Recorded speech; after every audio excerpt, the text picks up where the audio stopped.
Olá, sejam bem-vindas e bem-vindos ao Rádio Peão, o podcast semanal da revista Você S.A. Eu sou Elisa Tosi. E eu sou Mariana Poli. Hoje, no nosso 8º episódio, nós vamos falar sobre um tema que mexe com várias esferas da nossa vida, inclusive a profissional: os filhos. Recentemente, a revista americana Inc., especializada em negócios, fez algo fora do padrão.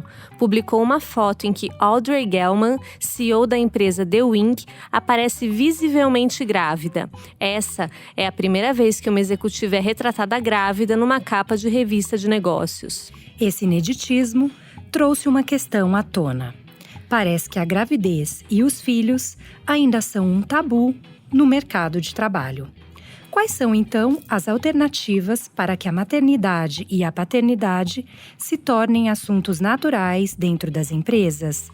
E o que os pais, mães e líderes devem fazer para encontrar o equilíbrio entre filhos e carreira?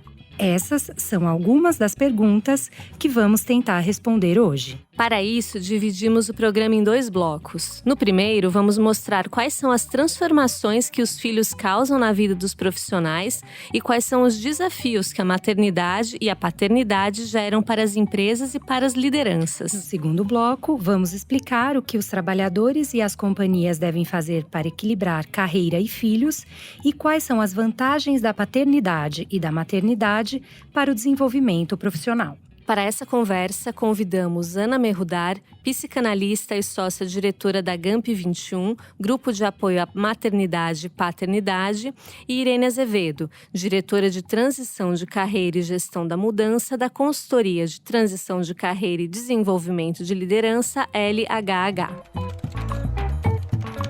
Ana e Irene, muito obrigada por estarem conosco hoje.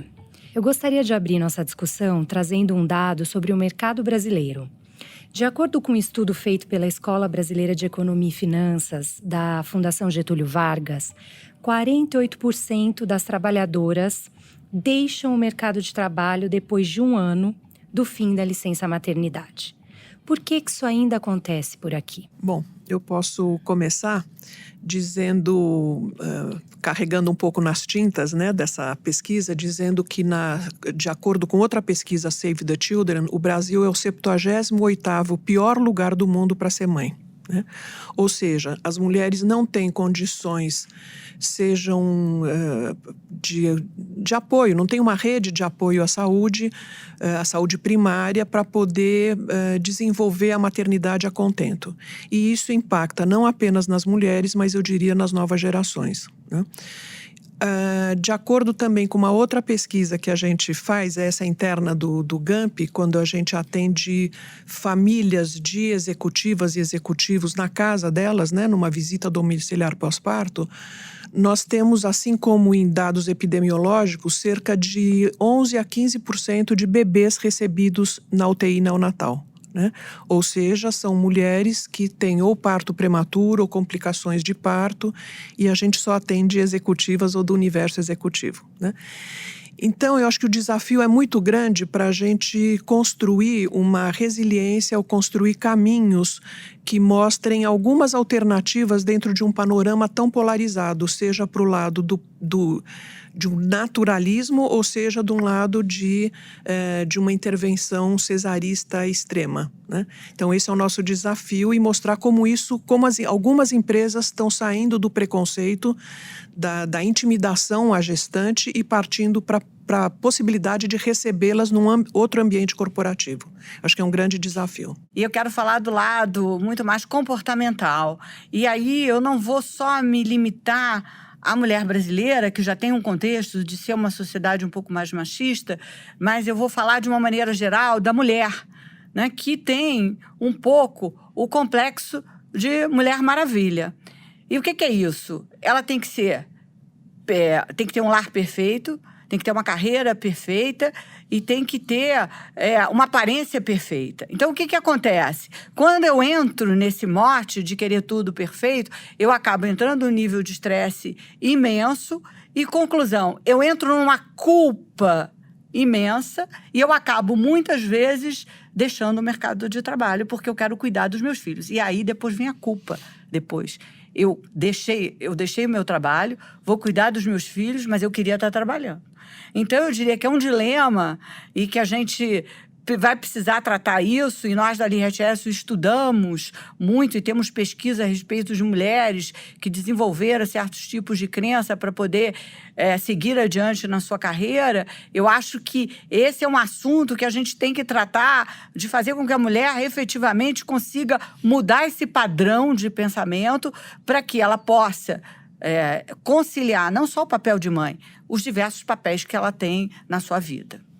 E, Ireniana, um assunto que sempre aparece quando a gente fala sobre filhos é a questão da equidade, né? Da necessidade de pais e mães cuidarem igualmente das crianças. Tem outro dado aqui brasileiro que eu queria compartilhar com vocês, que é o seguinte, segundo um levantamento da PNAD contínua, divulgada pelo IBGE em 2018, as mulheres trabalham 20,9 horas por semana em afazeres domésticos e no cuidado das pessoas, que é quase o dobro das 10,8 horas dedicadas pelos homens a essas tarefas. Por que existe esse abismo no Brasil? Você pode começar, Ana? Posso sim, eu acho que é um abismo, né? E, bom, a gente tem um fenômeno que já vem há algum tempo, que é das mulheres entrando no ambiente de trabalho, né? Nas corporações, e os homens adentrando na esfera doméstica. Muitas vezes, o discurso do homem é de participação. Só que a hora que nasce o filho, ele fica vendo televisão e a mulher cuidando das crianças. E isso cria um descompasso muito grande no casal, né? Quer dizer, essa expectativa de ter efetivamente um parceiro a partir do momento que as avós também trabalham, as avós não estão perto. E eu acho que o casal... Eu tenho essa vivência, né? Essa proximidade, que o casal contemporâneo ele está muito sozinho, né? Entre quatro paredes cuidando de um filho. Isso é muito tenso e você tem 60% dos casais, né, das separações, 60% é devido à presença do filho, né? Quer dizer, eles têm um filho e depois desmonta todo aquele sonho de família, enfim, as pessoas não conseguem mais permanecerem juntas. Então, o casal está sozinho, eles precisam de ajuda e eu acho que não é à toa que as redes virtuais se multiplicam justamente para poder dar conta de um ambiente de discussão, né? Até o momento em que elas se tornam tóxicas, né? Então, esse é um limite muito delicado. Eu acho que os homens estão sendo convocados e muitas vezes as mulheres só entendem uma forma de educar ou de cuidar do filho. Elas também precisariam se abrir para novas formas que o homem propõe. Um outro jeito de trocar fralda, um outro jeito de dar mamadeira ou de ficar com o bebê, né? Então não precisa ficar... Ele pode ler o jornal e ficar com o bebê ao mesmo tempo, não precisa ficar 100% dedicado e brincando com o filho. Então tem outras formas que eu acho que o desafio para as mulheres também é aprender como o homem pode se tornar pai ou, digamos, ter esta função, pelo menos no início da vida do filho, desse cuidado, dessa função materna. Então, eu vou voltar outra vez para a mulher e os seus comportamentos e a sua maneira de atuar. E dentro desse estudo que nós fizemos, a gente detetou o seguinte: a mulher, se você olhar dentro do ambiente de trabalho, muitas vezes você vai numa reunião, a mulher acaba pegando sempre o que é itens de ação, tarefas administrativas, e ela também, no final, fica até responsável por limpar a mesa, por organizar o café. E com isso, ela deixa de pensar estrategicamente. Então, a carreira dela fica afetada por isso, mas também quando oferecem algo para ela no sentido de crescer, ela fica com medo de dividir até com o marido, porque ela acha que ela tem que fazer tudo. Então, nós tivemos diversos casos das pessoas que estavam presas, tinham recebido uma proposta de promoção e achavam que o marido não ia dar conta, que as crianças não iam dar conta. Então, esse mindset é super importante porque já tem estudos também mostrando que filhos de pais que trabalham fora se dão muito melhor no mercado de trabalho. E ainda mais, eles vão mudar a maneira com que os casais vão se estruturar. Então, eu acho que é só dessa maneira, quando a gente começa esse trabalho de mudança, começar pela mulher, aí vem os filhos e aí a nossa sociedade, consequentemente, vai mudar. E tem uma questão também no mercado, que é a licença paternidade, né? Que antes era, se eu não me engano, de 5 dias, e agora são 20 dias, ainda assim é muito pouco, né? Então, a mulher fica ali sobrecarregada.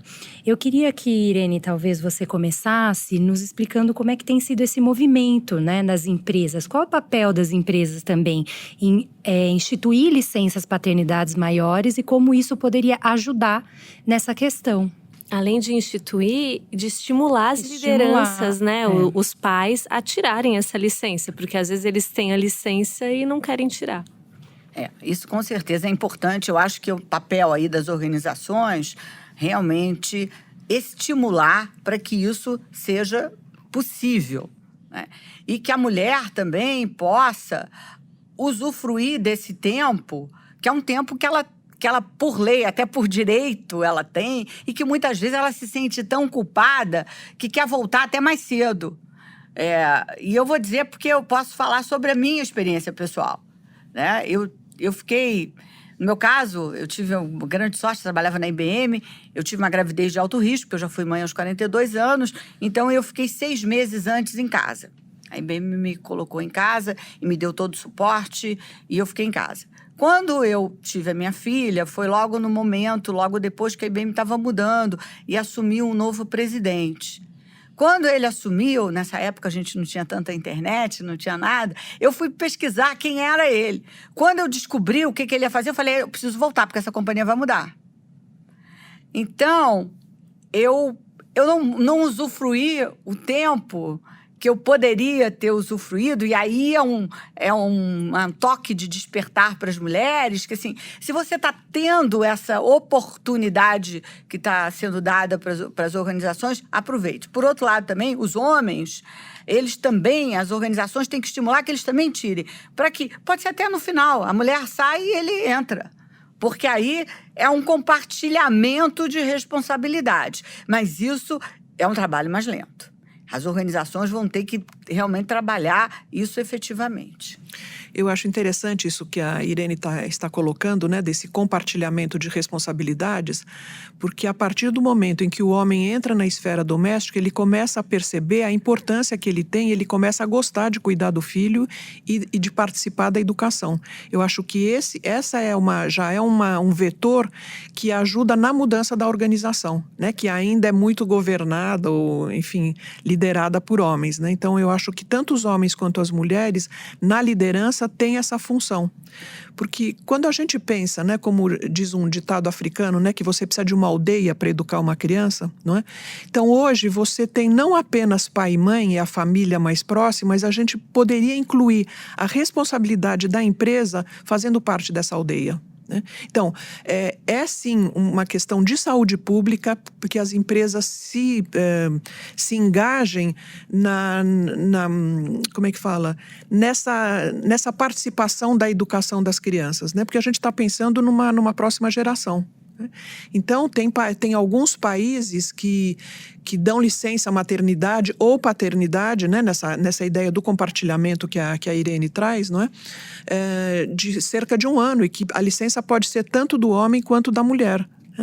Então, tem sim uma responsabilidade que algumas empresas já lideram com algumas ações dentro da empresa para facilitar essa conciliação entre parentalidade e trabalho, né? Para a gente fechar aqui o nosso primeiro bloco, eu queria falar um pouco sobre flexibilidade, que é um assunto muito importante para quem tem filhos e é um assunto também que tem sido muito valorizado pelos profissionais, né? Tem uma pesquisa da Deloitte que mostra que 85% dos entrevistados dizem que os horários flexíveis são a questão mais importante para trabalhar na empresa. No Brasil, as empresas já estão se preocupando com esse assunto, já existe um movimento de mais flexibilidade, não só para pais e mães, mas como esse é nosso tema, principalmente para quem tem filhos? Sim, já existe, quer dizer, essa política de home office já é uma realidade. Eu acho que, eu diria que 85% das empresas, pelo menos no Brasil, praticam já o home office, já tem uns horários flexíveis, até porque nem é o caso da paternidade, da maternidade, é o caso das pessoas poderem ter acesso mais rápido ao trabalho por causa do trânsito, né? E realmente é um motivo de atração dos jovens quando você tem essa política de home office ou de flexibilidade, né? Porque nós estamos agora vivenciando uma geração que está entrando no mercado de trabalho já com outra cabeça, né?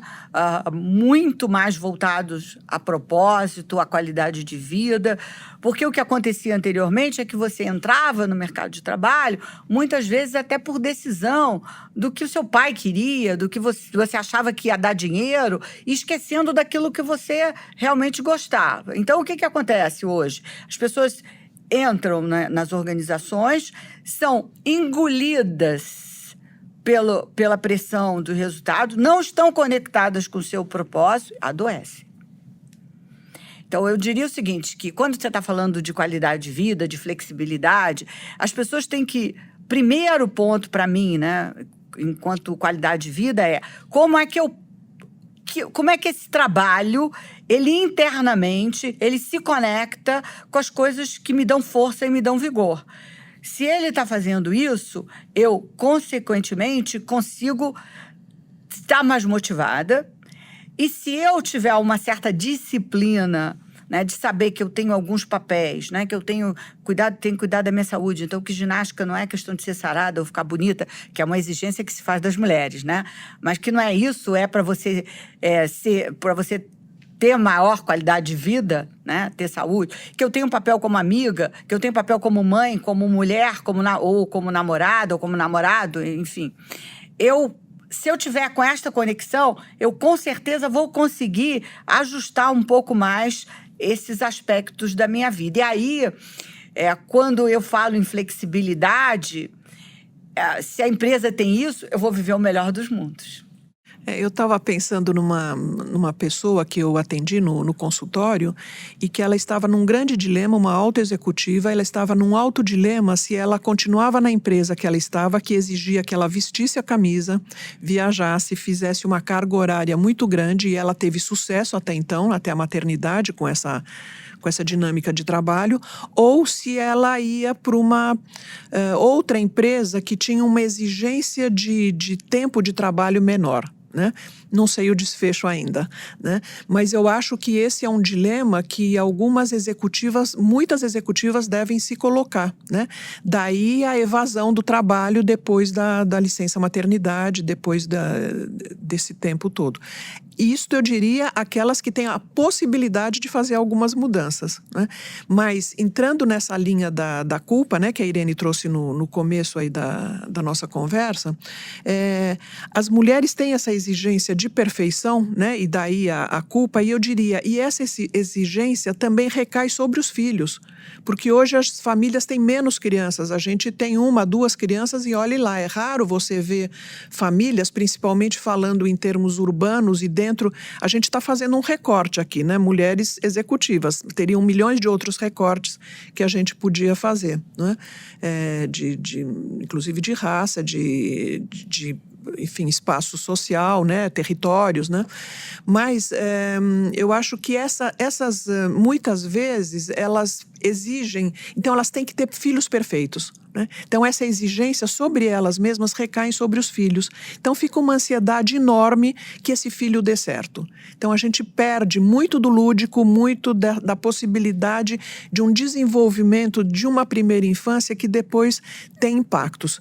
Eu diria, se tem menos culpa, se uma mulher ou um casal consegue ter menos culpa e perceber que a criação de um filho não depende apenas da mãe, essa é a desconstrução que a gente precisa fazer, que tem o pai, que tem uma aldeia, né, que pode ser escola, pode ser a avó, pode ser essa rede de apoio, que não dependa apenas exclusivamente da mulher e da mãe, eu acho que fica mais fácil para ela poder voltar ao trabalho e se responsabilizar e poder não se dividir, mas somar o aprendizado nas duas áreas. Eu acho que esse é uma direção que está se mostrando interessante. E eu queria só complementar, quando a pessoa fala que está assoberbada, que está sendo pressionada e que ela erra tudo, tem um estudo também que nós fizemos que mostra o seguinte: a mulher, ela normalmente não quer perder o controle de nada. Então, ela quer ter o controle da casa, ela quer ter o controle do trabalho, e ela muitas vezes não delega.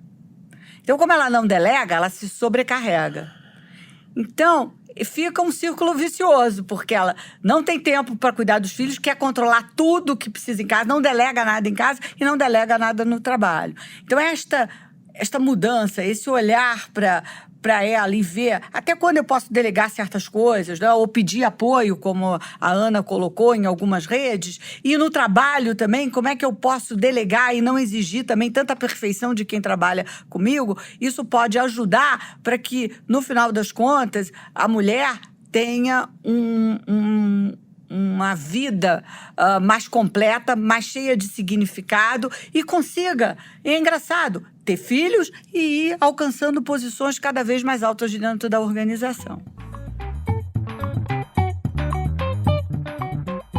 No primeiro bloco, nós falamos sobre os desafios que os profissionais enfrentam quando se tornam pais e mães. Agora, nós vamos dar dicas de como conciliar trabalho e filhos e como usar a paternidade e a maternidade a favor do desenvolvimento profissional. Uma alternativa que várias mães encontram no Brasil é empreender ou trabalhar em home office.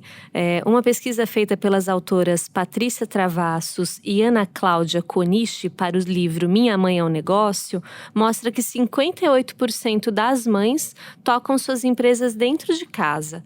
Trabalhar em casa é mesmo a solução perfeita para conciliar a maternidade e filhos? Ou isso é um mito? Olha, eu acho que não tem. A gente está vivendo num período de muitos modelos, né, de trabalho, de organização da vida pessoal, de famílias, modelos de famílias.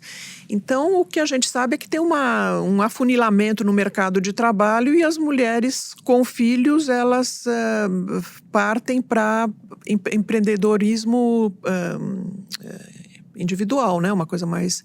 E encontra uma tribo. Tem uma tribo também das empreendedoras que é muito interessante. Uma coisa que a gente sempre vê, né, conversando com mulheres empreendedoras e mulheres que fazem home office, é que, a princípio, ele pode parecer uma alternativa, mas ele também é muito complicado, por outro lado, né? Não é fácil conciliar um filho dentro de casa com o trabalho. Como é que a mulher faz para lidar com isso e para se preparar, né, para esses desafios que o home office traz também? O home office é uma possibilidade que aumenta o seu tempo de vida, digamos, na medida que você não fica presa no trânsito, né?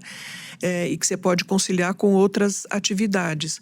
Mas, efetivamente, se a gente se coloca no lugar da criança que tem uma mãe dentro de casa, só que não está disponível, né? Uma mãe 24 horas, ou digamos o tempo que a criança está acordada, e ela está inacessível, então isso complica um pouco esse trabalho em casa.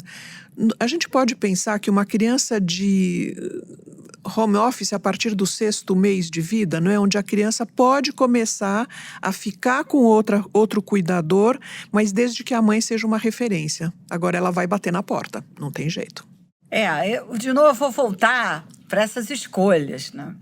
Porque muitas vezes as próprias mulheres se sabotam, né? Porque não compartilharam seus planos de carreira internamente. Então, não veem tanta oportunidade, né? Porque se você não compartilha, não fala das suas realizações, nós estamos hoje vivendo num mundo das mídias sociais, onde todo mundo tem que ser visível, você com certeza vai ficando esquecido, né? Nós temos também o caso da mulher que não sabe, como eu já falei, não sabe delegar, isso é uma coisa importante, né? Não, na verdade, também não conhece, não conversa muito sobre negócios, então fica um pouco deixada de lado. E aí, eu vou citar depois outras características, mas o que acontece? Ela começa a colocar tudo em cima do filho, né? É a maternidade. Pode se esconder através da maternidade. As mulheres que ascenderam e que conseguiram ter filhos e conseguiram ter família e ascenderam profissionalmente, elas cuidam desses aspectos, elas sabem influenciar as pessoas de cima e elas demonstram um alto grau de confiança. Isso não quer dizer que quem escolheu home office ou quem escolheu o empreendedorismo esteja errado. O importante é você analisar o motivo pelo qual você fez essa escolha. Esse motivo pelo qual você fez a escolha é que tem que fazer sentido. Ele não pode ser por covardia ou por... não, é mais fácil eu seguir um caminho de home office, seguir um caminho de empreendedorismo. Porque aí ela está abrindo mão da coisa que eu acho mais principal, que é do seu autodesenvolvimento. Porque, na verdade, nós já estamos aqui para nos desenvolvermos. E às vezes até não é mais fácil, né, seguir esse caminho de empreendedorismo. Não. Demanda muitas coisas, muita organização mental e também abrir mão de benefícios que uma companhia pode te oferecer. Então, tem que ser realmente uma escolha consciente. Existe uma percepção de que os filhos ajudam a desenvolver algumas competências importantes para o mundo do trabalho. Tem muitas mulheres que dizem que ter tido filho ajudou, as tornou melhor, profissionais melhores, enfim. Quais são as habilidades que pais e mães podem vender para chefes e recrutadores, né? Como convencer de que o filho te ajuda a ser um profissional melhor?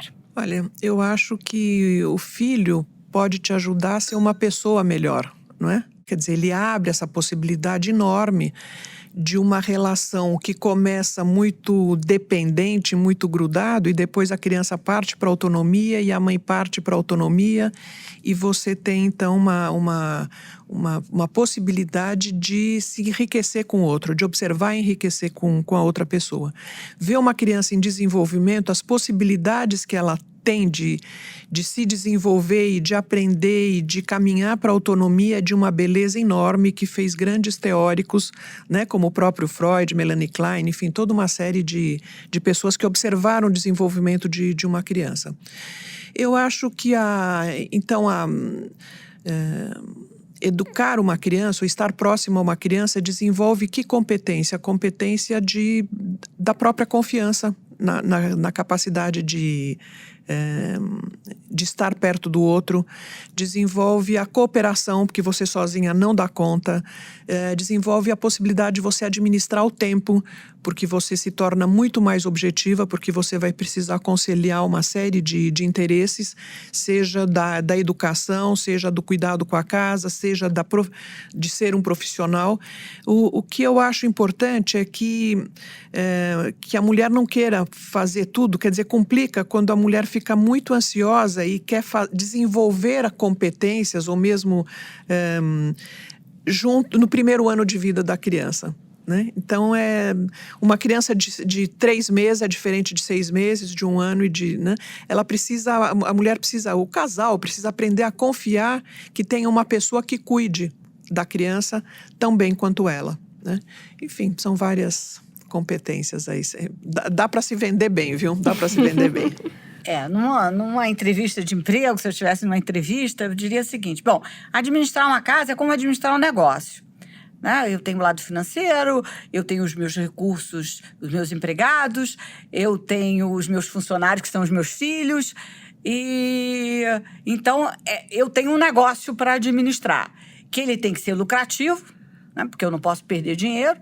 Ao mesmo tempo, eu tenho que manter os meus colaboradores e os meus filhos satisfeitos e motivados, e principalmente tem que fazer com que todo mundo se desenvolva. Então, essas são competências que dentro do mercado de trabalho, elas são necessárias. Se eu já tiver tido experiências de trabalho e tiver filhos, eu posso dizer que eu sempre conciliei esses dois mundos, e o que me dá uma versatilidade muito grande, capaz de desempenhar diversos papéis, que é isso que as organizações querem.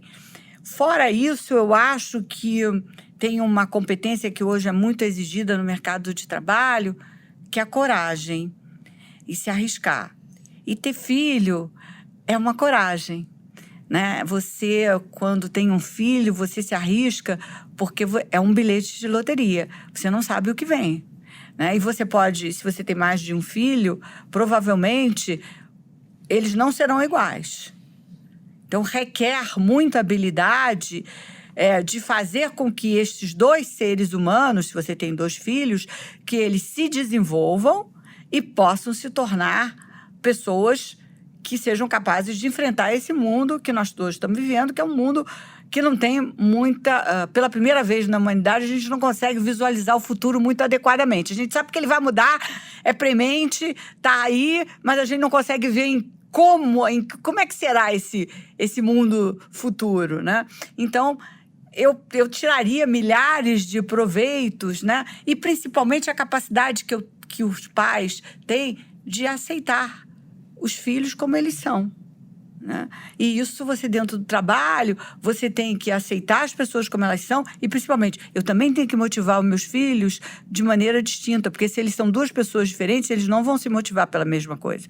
E assim como no trabalho, quando eu tenho liderados, eu não vou motivar os meus liderados da mesma maneira, porque eles não querem a mesma coisa. Eles provavelmente vão querer coisas diferentes. Pensando um pouquinho em liderança, eu queria que vocês comentassem como é que os líderes devem se abrir mais para questões relacionadas à paternidade e maternidade. Eles precisam esperar políticas da empresa ou, por si só, eles podem ter algumas ações que acolham mais pais e mães nas equipes? Olha, eu acho que os 2 caminhos são possíveis, são recomendáveis, né? Quer dizer, o líder, quando ele precisa se abrir, não apenas quando o funcionário se torna pai ou mãe, mas eventualmente quando ele tem alguma doença, algum problema na família, enfim, é quando a vida pessoal, digamos, invade o espaço de trabalho. E isso acontece com todos e com qualquer um, né? Então, essa possibilidade da empatia, né, de você escutar, de você poder observar, de você poder, inclusive quando você percebe que um funcionário, uma funcionária adoece repetidamente, eu acho que é o caso de chamar, de se aproximar e de conversar, ver que tipo de ação é possível naquele momento para aquela pessoa. O que a gente hoje percebe nas organizações é que a gente tem gestores, a gente não tem líderes. Então, o gestor ele está preocupado com administrar o seu negócio muito bem, os indicadores, os KPIs, mas a liderança se preocupa com visão de futuro, com a motivação das pessoas. Então, no momento em que eu tiver mais líderes, eu tenho esse problema resolvido. Então, tudo se trata de desenvolvimento de liderança, de características de liderança, saber inspirar, de saber motivar, né, de levar para um ponto comum, mas fazendo com que todo mundo chegue a um resultado final. E hoje nós estamos falando das novas técnicas, né, de metodologia agile e dos squads, que na minha época, que eu já sou mais velha, a gente falava dos círculos de qualidade, são os grupos autônomos, que vai ser o máximo daqui a pouco, quando a gente tiver as organizações já trabalhando todas por squads, porque você vai estar um dia no squad numa organização, acaba aquele projeto, você vai para outra organização, isso pode ser o futuro, né? Então, eu, como líder de uma coisa maior, eu vou ter que entender que eu tenho que deixar autonomia para aquelas pessoas. Então, aí eu acho que a gente vai ter o melhor dos mundos quando realmente a gente tiver líderes e não só gestores. E para encerrar o nosso programa, eu queria que vocês compartilhassem quais são os dilemas mais comuns de quem tem filhos e trabalha e trouxessem dicas de como solucionar esses dilemas que aparecem para vocês. Olha, eu acho que um grande funil é a volta ao trabalho depois da licença maternidade, né? Quer dizer, aliás, a gente pode voltar um pouco atrás, a decisão de ter ou não filhos, né? Então, hoje, diferente de outros momentos, a mulher pode esperar quando ela vai decidir ter filhos, se bem que tem o relógio biológico que é implacável, né? E tem todo um terrorismo em cima de quando ter filhos, né? Então, se teve alguém que teve com 42 anos, não é? É uma coisa, é uma possibilidade, mas a gente tem pessoas dizendo que dá para ser mãe com 50 anos, com 60 anos. Então, a gente sempre vai encontrar os extremos. Mas, se a gente pegar uma trabalhadora, enfim, entre 25 e 35 anos, o relógio biológico conta. né? E ela vai ter que decidir se quer ou não ser mãe. Então, esse é um grande primeiro... É um impasse e isso tem que ser conversado, isso implica em autoconhecimento e eu acho que a questão do autoconhecimento é algo cada vez mais importante nesse mundo que a gente vive. Não é uma decisão fácil, né? Nem para ela, nem para o casal. Então esse é um primeiro ponto de estrangulamento. A partir do momento que você tem um filho, que nem sempre ele chega, então você tem uma multiplicação de fertilizações e de técnicas de fertilização, né? Então, esse é um outro momento que é um momento sensível e que impacta também no trabalho. Mas, digamos que a mulher engravida, ela tem o filho, tem a licença maternidade, a volta ao trabalho é um momento sensível que implica que vai ser vai ter uma passagem muito mais tranquila, mais serena, se você tiver líderes que esperam essa pessoa que volta ao trabalho, né? Seja homem, seja mulher, né? Tem algumas empresas com salas de aleitamento materno, tem algumas empresas que têm creches, né? Que é um dos grandes problemas, é com quem deixar a criança. Então essa é uma decisão que sim, que precisa ser tomada, se vai ser alguém da família, se vai ser uma creche, se a empresa oferece uma creche. Então essas são algumas das possibilidades que as empresas têm, além de, eu diria, programas de prevenção, de ação preventiva e educativa para quem vai ser pai e mãe, né? Então são ações que as empresas estão cada vez mais assumindo com equipes interdisciplinares para que os pais tenham um contexto onde eles possam, com antecedência, prever o que eles vão fazer ou decidir o que eles vão fazer. Tem uma antecipação de cenários, né? Eu acho que o dilema, às vezes, acontece até antes. Tô falando quando você vai entrar numa corporação, às vezes até na entrevista, né? Vou falar ou não que quero ter filhos? Às vezes te Às vezes perguntam, né? Perguntam, exatamente. Às vezes você é questionada, né? Principalmente você está nessa idade de ter filhos, né? Então, na verdade, eu costumo dizer o seguinte, nunca mintam, porque se uma organização, pelo fato de você querer ter filhos e você tá casando agora, ou tá solteira e quer ter filhos, sei lá, isso hoje em dia não tem nenhum problema, não escolhe você, essa não é a organização que você quer trabalhar. Porque aí vem a história do protagonismo, né? Você tem a liberdade de escolha. E, às vezes a gente fica se vitimizando e diz, porque a empresa não me escolheu. Não escolheu porque não era uma empresa para você. Então toca para frente que vai aparecer uma empresa, né, para você. Então, assim, esse eu acho que é o primeiro dilema, e aí, outra vez, a escolha. Depois, quando você resolve ter filhos, de novo, você tem medo de perder, ou de quando você chegar, tem um índice também alto de pessoas que, depois que retornam da licença maternidade, são desligadas. Mas, gente, se acontecer isso, bola para frente. Porque eu digo assim, a vida, ela põe milhares de desafios pra gente. A gente tem sempre dois caminhos. Um caminho é sentar, chorar e reclamar. Outro caminho é, vou resolver, vou pra frente e vai dar certo, né? E tudo sempre dá certo. É só a gente ter uma atitude. Então, esse eu acho que é um outro dilema. E nesse dilema, quando eu tenho um filho e vou voltar e que a empresa aceitou, aí vem a culpa. Vou deixar o meu filho? Não vou ter o trabalho?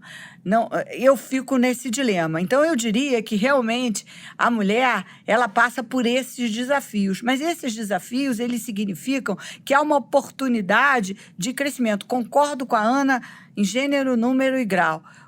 Fora do autoconhecimento, não há salvação.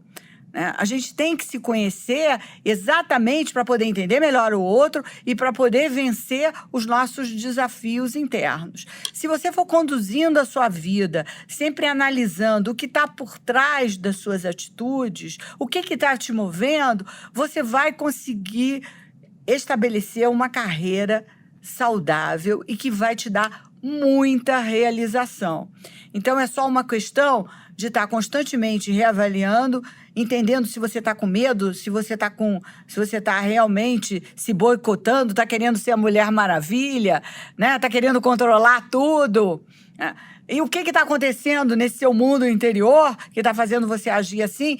Se você tiver este diálogo interno, tiver uma ajuda, porque esse processo de autoconhecimento a gente faz normalmente suportada por alguém, seja através de um processo terapêutico, seja através de um processo de coaching.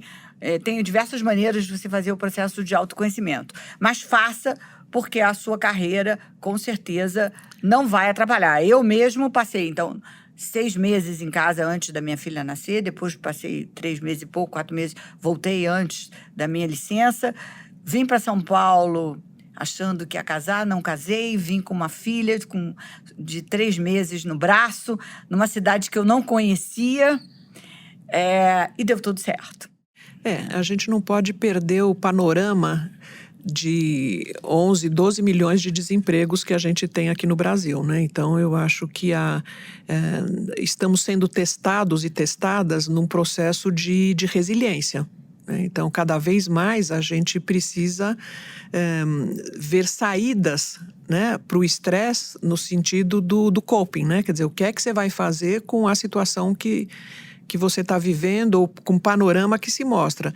E não só do desemprego, como as próprias mudanças no trabalho, né? Então, hoje, eu acho que estamos vivendo um momento de grande desafio e de muita riqueza ao mesmo tempo, né? E nesse sentido, a maternidade, a paternidade, elas oferecem a possibilidade de você lidar com o desconhecido e lidar com o novo, que é o próprio filho. E a própria maternidade e paternidade dentro de você.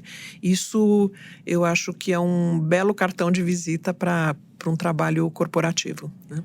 Bom, pessoal, infelizmente nosso tempo chegou ao fim e está acabando o 8º episódio do Rádio Peão, podcast de carreira e mercado de trabalho da Você S.A. Quero agradecer muito a presença da Ana e da Irene. Muito obrigada por vocês estarem conosco hoje.